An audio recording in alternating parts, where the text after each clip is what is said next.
Out in the North Atlantic, 18 small islands rise from the sea, not like some promised land, but like fragments of volcanic rock held captive by the ocean.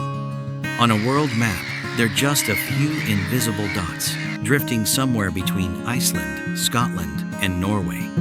This is a place where fierce winds howl all year round, where long winter days are drowned in darkness, and where the topsoil is so thin, not a single tree can take root. It feels like a place nature designed to reject human life. And yet, for the 55,000 people clinging to life here, these fog-shrouded islands are not the edge of the world. This is home. Why do people stubbornly put down roots in a place where nature always seems stronger than they are? Does isolation always mean loneliness? In a world where you can easily buy a plane ticket and move to any comfortable city you want, what calls the young ones back? Today, we're not just exploring a piece of land. We're searching for the true price of belonging.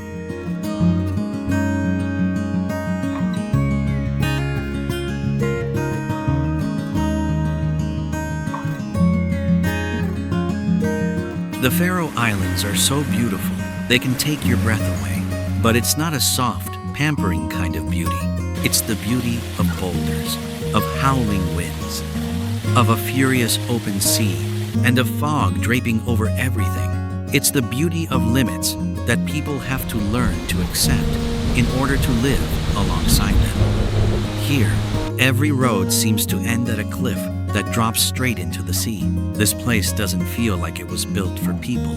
It feels more like a strict pact, where humans have to keep negotiating with nature every single day.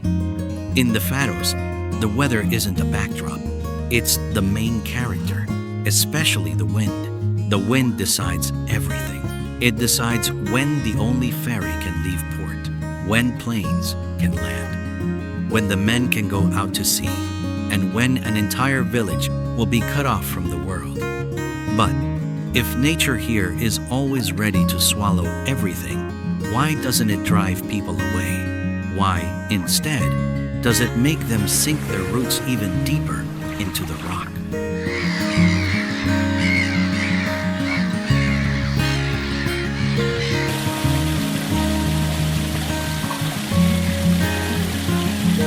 Imagine you live on an island with just a few dozen people. An Arctic storm rolls in. Boats can't dock. Helicopters can't take off for days, maybe even weeks. The rest of the world simply isn't an option. In moments of absolute isolation like that, the question isn't how much money you have or how independently you can live. The only question that matters is who will open their door for you. The Faroese have a concept called Heimablídni. It means home hospitality. It wasn't born as a service to please tourists. It's a survival mechanism. During those long winter months, thick with darkness, light doesn't only come from the sun. It comes from the dinner table, from the hum of stories told over and over, and from doors that are never truly locked. But that closeness comes with a price. In a community where everyone knows your family history going back generations, it's a priceless kind of safety. But it can also be a quiet, suffocating pressure when every pair of eyes already knows who you are. Does a young person who wants to live differently still have room to freely make mistakes? In the Faroes, community isn't a romantic idea on the pages of a book. It's a trade-off, the raw result of centuries of living in a place that never let humans go it alone. And to survive within those bonds, they had to learn to coexist, not just with each other, but with the land itself.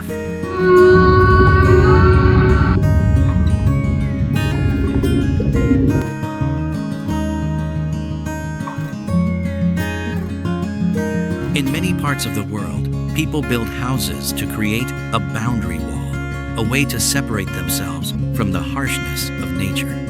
But in the Faroes, the traditional grass roof houses give the exact opposite feeling. The house isn't trying to fight the landscape. It looks like it's growing right out of the land. In a place with no large trees for timber, and where the wind tears across every surface, a grass roof isn't an aesthetic choice, it's survival technology.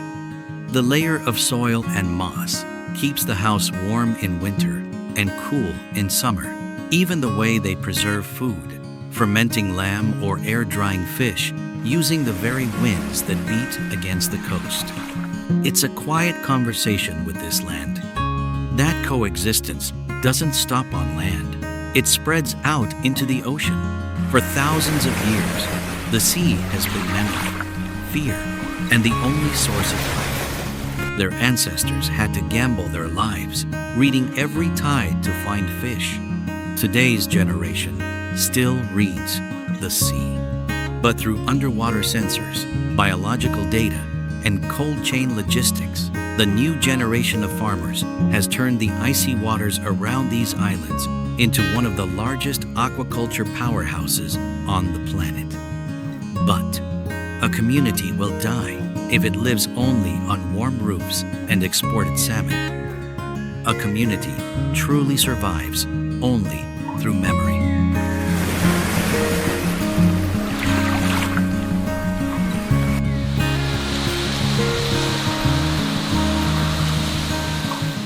And in the Faroes, memory isn't stored in dusty books on a shelf. It's stored in the body. In this room, there's no need for electronic sound systems or complicated instruments. All it takes is hands clasped tightly together, feet stomping on the wooden floor, and voices rising up from the chest. The Faroese chain dance is how the people here pass down epic sagas from the ancient Norse era. Every stomp of the foot isn't just keeping time. It's the act of stepping onto an invisible thread, linking the present to hundreds of years of history and to the people who came before. The circle of the dance is also the circle of protection this community offers each other. This is what creates an invisible strength. Faroese, a Nordic language with an incredibly small number of speakers, is still breathing in the 21st century. It's not a relic preserved behind glass. Tradition here is still being practiced as a living, breathing part of daily life. They've managed to hold on to the past in the face of nature's harshness. But the hardest question lies ahead. Can they hold on to themselves?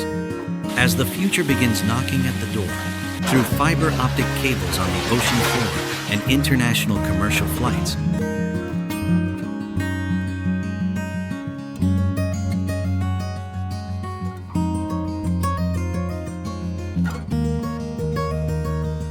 the Faroe Islands have never been a living museum left behind by progress. Even sitting at the edge of the world, they have one of the most astonishing infrastructure systems in Europe. Beneath layers of deep-sea rock, the Faroese have drilled through the ocean to connect their islands with surreal undersea traffic roundabouts. Physical distance and the separation of the sea are gradually being erased. But the most incredible connection isn't found in the paved roads.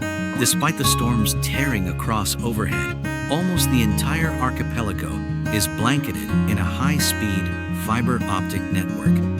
It's a great paradox of our time.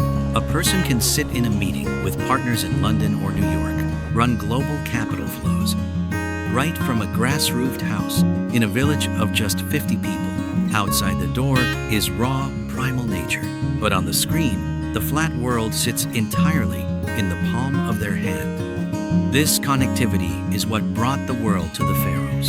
Travelers from everywhere are pouring in. They come looking for isolation as an antidote to the burnout of urban life. This place has suddenly become globally famous, precisely because of how remote it is.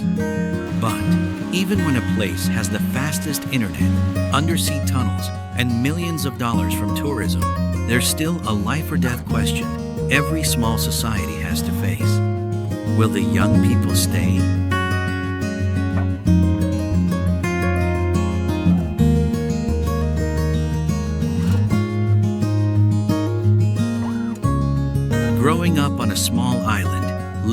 is almost an unavoidable rite of passage.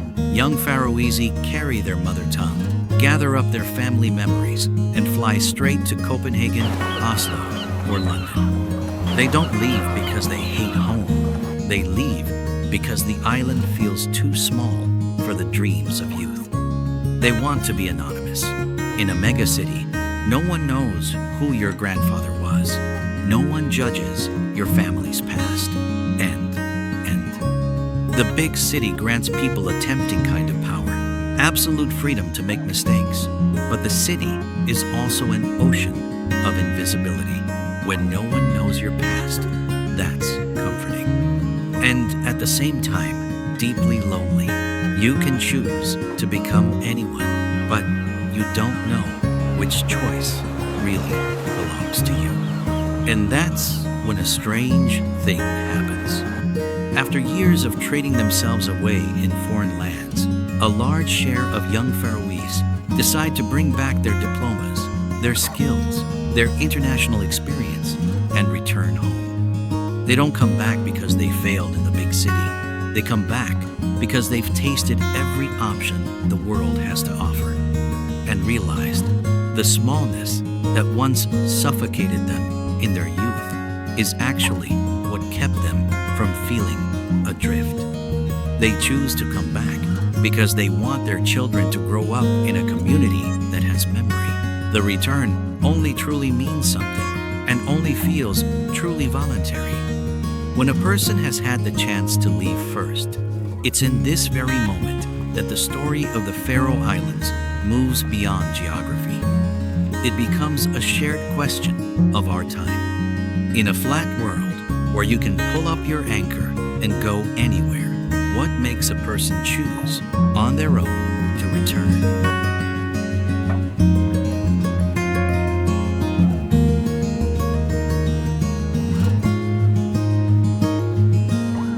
It would be a lie to paint the Faroes as a rose-tinted, untouched paradise. No honest story can ignore the darker shades.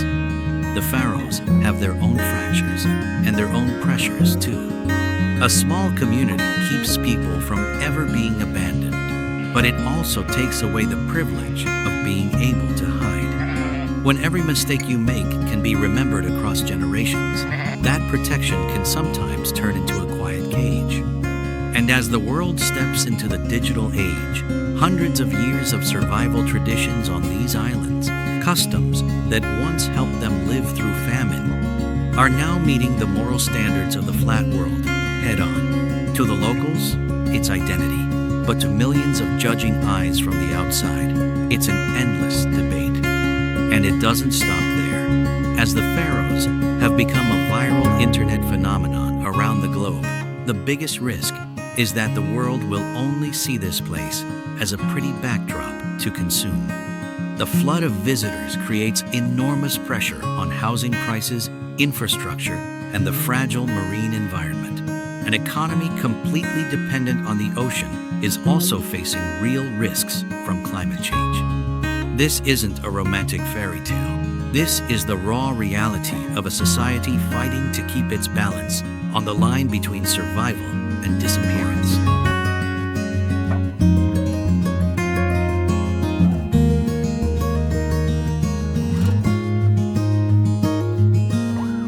The biggest secret of the Faroe Islands isn't how they conquered isolation or darkness. The secret is this: those harsh limits acted as a perfect filter, forcing this community to recognize what truly matters. They have less land, fewer people, darker winters, and more limited material choices. But it's exactly that limitation that creates a kind of soulful concentration.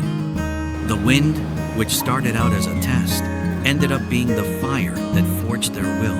Light, which is absent in nature, is something they create for each other. The chain dance isn't just art. It's a symbol of an eternal loop, leaving, returning, and carrying on. In our modern world, happiness is often equated with having more choices, moving more freely, being tied down less. But the Faroes offer a sharp counter-argument. Sometimes, happiness comes from having fewer choices. but choosing more deeply. Sometimes, true freedom isn't about belonging nowhere, so you can go everywhere. Freedom is when you know very clearly where you belong.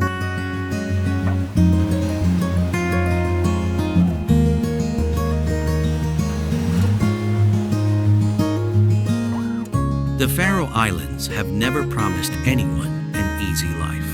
They give you storms, darkness, cold seas, and invisible, unforgiving boundaries. But in return, they give you something so many comfortable places in the world have lost. The feeling that you're living inside a story bigger than yourself. Home isn't always the place that gives you the most choices. Home is definitely not the easiest place to live. Home is where life feels the most real. If you had the right to live anywhere in this world, would you choose the easiest place to live? Or a place that makes you feel like you truly belong? Share your story in the comments below.